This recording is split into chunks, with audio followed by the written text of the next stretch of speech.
વડોદરામાં duplicate DAP ખાતરની ફરિયાદો નોંધવામાં આવે છે। સિનોરમાં ગુણીમાંથી કાંકરા નીકળ્યા છે।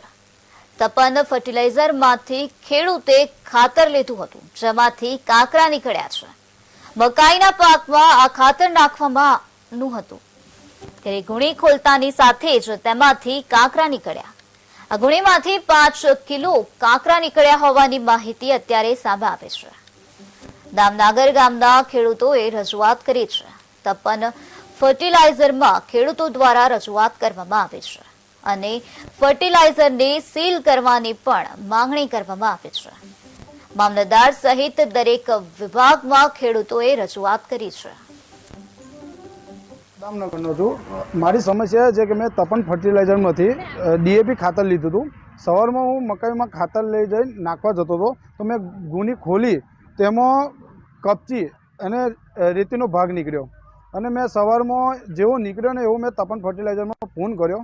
મેં કીધું, સાહેબ મને ડીએપી ખાતર, મેં 5 વર્ષથી ખેતી કરું છું, ડીએપી ખાતર આવું આવતું નથી કાળા કલરનું, બરાબર। ડીએપી ખાતર આવે છે લાલ અને વ્હાઇટ પટ ઉપર ચડાયેલો હોય છે, એને હાથથી મળ્યો ને તો બી મળી જાય છે। આ ખાતરને દોતથી હું પથ્થરથી મારું તોય બી તૂટતું નથી।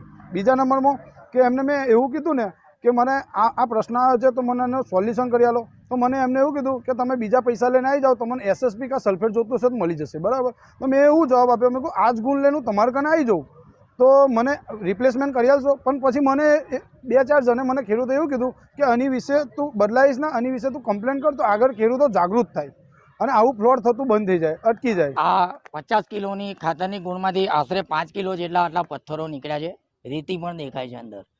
તદ ઉપરાંત આજુબાજુના તમે કોઈ પણ ખેડૂતોને બધાને પ્રશ્નો છે જ। યુરિયા ખાતર આખા જિલ્લામાં, તાલુકો નહીં જિલ્લામાં, અમે ગમે તે દુકાને લેવા જઈએ તો અમને કમ્પલસરી સાગરિકા લો, નેનો યુરિયા લો, આમ કરી કમ્પલસરી યુરિયા ખાતર કશે ક્યાંય બ્લેક બોલાતા હોય, આવી રીતે ડાયરેક્ટ બ્લોક નહીં, ઇનડાયરેક્ટ બ્લેક, કે તમે આ ખરીદો તો તમને યુરિયા મળશે બધી જ દુકાનોએ।